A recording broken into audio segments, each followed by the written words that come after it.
प्यारे बच्चों, स्वागत है आप लोगों का हमारे चैनल एसजी एजुकेशन जोन पे। बच्चों, आज हम बात करेंगे 5 अंक वाले आपके जो महत्वपूर्ण प्रश्न पूछे जाते हैं, जिनका वेटेज लगभग 20 नंबर का आपके होता है भौतिक विज्ञान के यूपी बोर्ड एग्जाम में। तो उसी पर हम आज बात करेंगे। प्यारे बच्चों, करना क्या है आप लोगों को चैनल को सब्सक्राइब कर लेना है और वीडियो को लाइक करना है और वीडियो को ज़्यादा से ज़्यादा अपने दोस्तों के साथ शेयर करना है। अब हम बात करेंगे 5 अंक वाले, यानी कि आपके जो दीर्घ उत्तरी वाले प्रश्न आते हैं, जो कि आपके यूपी बोर्ड एग्जाम के दृष्टिकोण से बहुत ही महत्वपूर्ण है और किस टॉपिक से और किस अध्याय से कितने कितने और कौन से क्वेश्चन जो हमेशा पूछे जाते हैं, उन्हीं क्वेश्चनों को हमने नोट डाउन किया है। बाकी इसमें से बहुत सारे क्वेश्चनों का हमने आपको पहले से ही आंसर करा रखा है, तो बाकी जो क्वेश्चन बचे रहेंगे उनका भी आंसर आने वाले दिनों में हम करा देंगे। पहले देखेंगे कौन कौन से वो 5 अंक वाले महत्वपूर्ण प्रश्न हैं जो कि आपके बार बार रिपीटेड रहे हैं और इस बार भी जिनके पूछे जाने की प्रबल संभावना है। आइए देखते हैं वो कौन कौन से प्रश्न हैं जो आपके हर बार पूछे जाते हैं 5 अंक में। पहला इसमें प्रश्न है, किसी वैद्युत द्विध्रुव के कारण अच्छी स्थिति में किसी बिंदु पर वैद्युत क्षेत्र की तीव्रता का व्यंजक ज्ञात कीजिए। यानी कि किसी वैद्युत द्विध्रुव के कारण अच्छी स्थिति में जो है किसी बिंदु पर वैद्युत क्षेत्र की तीव्रता का आपको व्यंजक ज्ञात करना है। ये क्वेश्चन तो मोस्ट इंपॉर्टेंट क्वेश्चनों में से एक है और हर बार लगभग पूछा जाता है।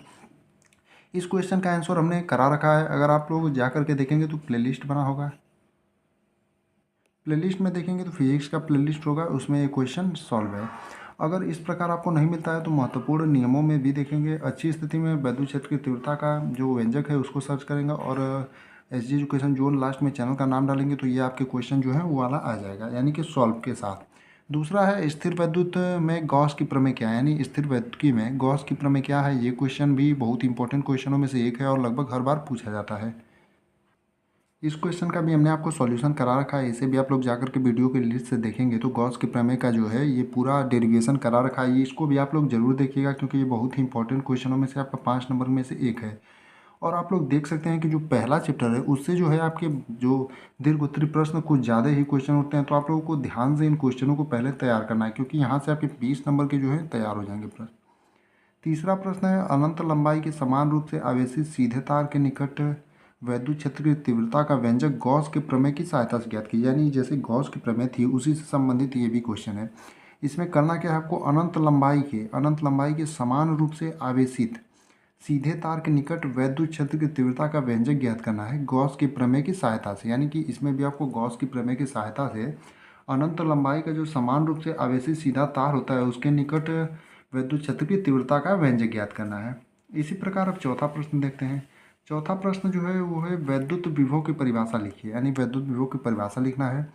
वैद्युत आवेश के कारण किसी बिंदु पर वैद्युत विभव के लिए व्यंजक प्राप्त कीजिए। ये भी क्वेश्चन हमने बता रखा है पहले से भी, इसे भी आप लोग के वीडियो के लिस्ट से जाकर के इसका भी सॉल्यूशन आप लोग देख सकते हैं। बाकी वैद्युत विभव की परिभाषा आप लोगों को पता ही होगा। इसमें परिभाषा के रूप में अलग अलग भी हमने बताया है कि इसकी परिभाषा क्या होती है, इसको भी पूरा डिटेल में बताया है। तो वैद्युत विभव की परिभाषा लिखिए, वैद्युत आवेश के कारण किसी बिंदु पर वैद्युत विभव के लिए व्यंजक प्राप्त कीजिए।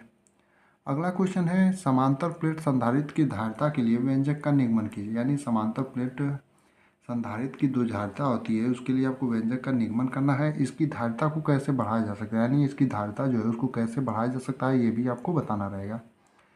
यानी कि ये भी आपका पहले चैप्टर यानी कि दूसरे चैप्टर से रिलेटेड है। समांतर प्लेट संधारित्र की जो धारिता होती है, यानी धारिता जो है आपका, उससे संबंधित क्वेश्चन है कि समांतर प्लेट संधारित्र की धारिता के लिए व्यंजक का निगमन कीजिए। इसकी धारिता को कैसे बढ़ाया जा सकता है, इसको भी बताइए।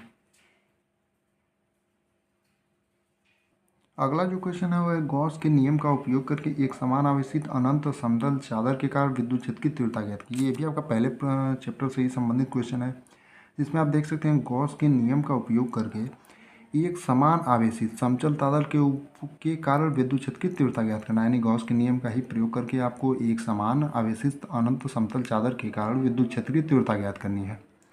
अगला क्वेश्चन है, वैद्युत परिपथ में किरचॉफ के नियमों का उल्लेख कीजिए और उनके परिपथ बनाकर समझाइए। इसमें जो आपका है वैद्युत संबंधी किरचॉफ का नियम है, इसको दोनों नियमों को हमने बता रखा है पहले से। इसका आंसर के सहित आप लोग उसे जाकर के वीडियो के लिए से सर्च करेंगे कि क्लास 12 फिजिक्स से इंपॉर्टेंट नियम एस जी एजुकेशन जोन, तो उसमें आपके सभी नियम जो हैं कक्षा 12वीं के वो पूरे आंसर के साथ हमने पहले से ही बता रखे हैं और इसी साल बता रखे हैं, तो आप लोग इसे भी जा करके जरूर देखें। इसमें आपको वैद्युत परिपथ में किरचॉफ के नियमों का उल्लेख करना रहेगा और उनको परिपथ बनाकर समझाना रहेगा। इसको पूरा डिटेल से पहले से ही समझा रखा है, तो इसको भी आज जाकर जरूर देखें। अगला है, मुक्त इलेक्ट्रॉनों के अनुगमन वेग से आप क्या समझते हैं। इलेक्ट्रॉन अनुगमन वेग के सिद्धांत द्वारा ओम के नियम का निगमन कीजिए। यानी आपका जो मुक्त इलेक्ट्रॉनों के अनुगमन वेग होते हैं उससे आप क्या समझते हैं ये आपको बताना रहेगा, और इलेक्ट्रॉन अनुगमन वेग के सिद्धांत द्वारा ओम के नियम का निगमन करना रहेगा। अगला है वीट सेतु के संतुलित होने का सूत्र P/Q बराबर R/S उत्पादित कीजिए। यानी वीट सेतु सिद्धांत जो है उसको आपको व्युत्पादित उसका जो सूत्र होता है संतुलन अवस्था में उसको आपको निकालना रहेगा।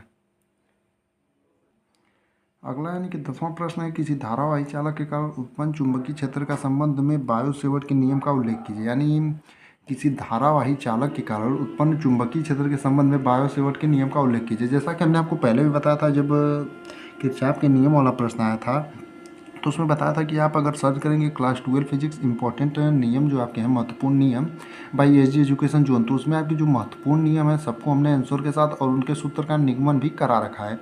तो इसी प्रकार 10वें प्रश्न का भी हमने पहले से ही आंसर करा रखा है। किसी धारावाही चालक के कारण उत्पन्न चुंबकीय क्षेत्र के संबंध में बायो-सेवर्ट के नियम का उल्लेख कीजिए। पूरा इसको डिटेल में भी बता रखा है। इसको भी अगर आप लोग चाहें तो जाकर के वीडियो के लिए से पूरा इसका आंसर देख सकते हैं। और बाकी हमने पहले आपको कहा था जिस भी प्रश्न के आंसर अभी इसमें से नहीं करा है उनका भी आंसर आने वाले दिनों में आपको एकदम पूरा डिटेल में बताया जाएगा और इस प्रकार बताया जाएगा कि आप उसे अपने आप कर सकेंगे। अगला है कि दो समांतर धारावाही चालकों के बीच लगने वाला बल F/L बराबर μ0/2 इंटू I1/I2 बटे में R न्यूटन प्रति मीटर के लिए सूत्र व्युत्पन्न कीजिए। उपयुक्त सूत्र के आधार पर धारा के 1 एम्पीयर को परिभाषित कीजिए। यानी कि जो दो समांतर धारावाही चालकों के बीच लगने वाला आपका बल होता है F/L बराबर μ0/2 गुणे I1/I2 न्यूटन प्रति मीटर के लिए सूत्र व्युत्पन्न करना है और उपयुक्त सूत्र के आधार पर धारा के 1 एम्पीयर को परिभाषित करना है। ये क्वेश्चन आपको करना रहेगा। अगला प्रश्न है वैद्युत चुंबकीय प्रेरण क्या है। यानी वैद्युत चुंबकीय प्रेरण क्या है। वैद्युत चुंबकीय प्रेरण के आधार पर अन्योन्य प्रेरण की परिघटना समझाइए। अन्योन्य प्रेरण का एक उदाहरण दीजिए। यानी वैद्युत चुंबकीय प्रेरण क्या है इसको आपको बताना रहेगा पहले, उसके बाद फिर बताना रहेगा वैद्युत चुंबकीय प्रेरण के आधार पर अन्योन्य प्रेरण की जो परिघटना होती है यानी घटना होती है उसको आपको समझाना रहेगा। फिर आपको अन्योन्य प्रेरण का एक उदाहरण देना रहेगा, इसको आपको करना रहेगा। अगला है मैक्सवेल के विद्युत चुंबकीय तरंग के सिद्धांत की व्याख्या कीजिए। यानी मैक्सवेल का जो विद्युत चुंबकीय तरंग का सिद्धांत है उसकी भी आपको व्याख्या करनी रहेगी। ये भी एक बहुत इंपॉर्टेंट क्वेश्चनों में से एक है और अपने चैप्टर जिस चैप्टर में का ये है यानी कि 6ठे चैप्टर का इसमें से सिर्फ एक ही क्वेश्चन पूछा जाता है, मैक्सवेल के विद्युत चुंबकीय तरंग के सिद्धांत की व्याख्या कीजिए। अगला है ट्रांसफार्मर की रचना तथा क्रियाविधि का वर्णन कीजिए। इसमें पटलित लौह करोड का क्या महत्व है। यानी ट्रांसफार्मर की जो रचना होती है तथा क्रिया विधि होती है उसका आपको वर्णन, कार्य विधि होती है उसका वर्णन करना रहेगा। यानी किस प्रकार ये कार्य करता है और इसमें पटलित लौह करोड का क्या महत्व है ये आपको बताना रहेगा। अगला यानी कि 15वां प्रश्न है किसी गोली पृष्ठ पर अपवर्तन का सूत्र प्रयुक्त चिन्हों का अर्थ बताते हुए लिखिए तथा इसकी सहायता से पतले लेंस के लिए संबंध 1/F बराबर n-1 इंटू 1/R1 -1/R2 सिद्ध कीजिए।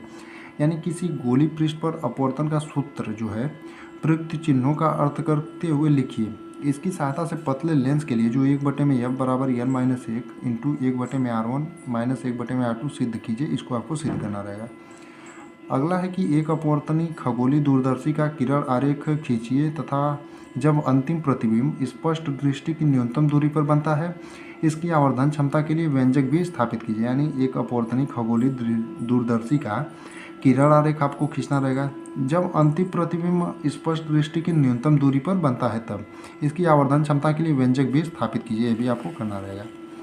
अगला यानी कि 17वां प्रश्न है तरंगाग्र किसे कहते हैं। हाइजेंस के द्वितीय तरंगिकाओं का सिद्धांत लिखिए। यानी तरंगाग्र किसे कहते हैं ये बताना रहेगा और हाइजेंस के जो द्वितीय तरंगिकाओं का सिद्धांत है उसे आपको लिखना रहेगा। अगला है किसी परावर्तित दूरदर्शी के कारण आरेख का किरण आरेख खींचकर उसमें प्रतिबिंब का बनना प्रदर्शित कीजिए। यानी किसी परावर्ती जो दूरदर्शी होता है उसका किरण आरेख खींचकर उसमें प्रतिबिंब का जो बनना होता है उसको आपको प्रदर्शित करना रहेगा। यानी परावर्ती दूरदर्शी का आपको किरण आरेख खींचना रहेगा और उसमें जो प्रतिबिंब का बनना होता है उसको आपको दर्शाना रहेगा। अगला है प्रकाश के विवर्तन से आप क्या समझते हैं। एक पतली झिर्री से प्रकाश के विवर्तन प्रारूप की व्याख्या कीजिए। यानी प्रकाश का जो विवर्तन होता है उससे आप क्या समझते हैं ये बताना रहेगा। फिर एक पतली झिर्री से प्रकाश के विवर्तन प्रारूप की व्याख्या करना रहेगा। अगला और लास्ट प्रश्न है कि रदरफोर्ड के परमाणु मॉडल की व्याख्या कीजिए तथा इसकी कमियों का उल्लेख कीजिए। यानी रदरफोर्ड का जो परमाणु मॉडल होता है उसकी आपको व्याख्या करना रहेगा और इसकी जो कमियां होती हैं यानी जो प्रमुख कमियां होती हैं यानी कि इसमें क्या क्या कमियां हैं इसको आपको उल्लेख करना रहेगा। इसमें 20 प्रश्न थे जो 5 नंबर के आपके पूछे जाते हैं महत्वपूर्ण, जिनको हमने बता दिया है। बाकी कुछ के आंसर हमने कराए हैं, जिनका आंसर कराया है हमने आपको ज़रूर बताया है। बाकी जो बचे हैं आपको आने वाले दिनों में ज़रूर कराएंगे।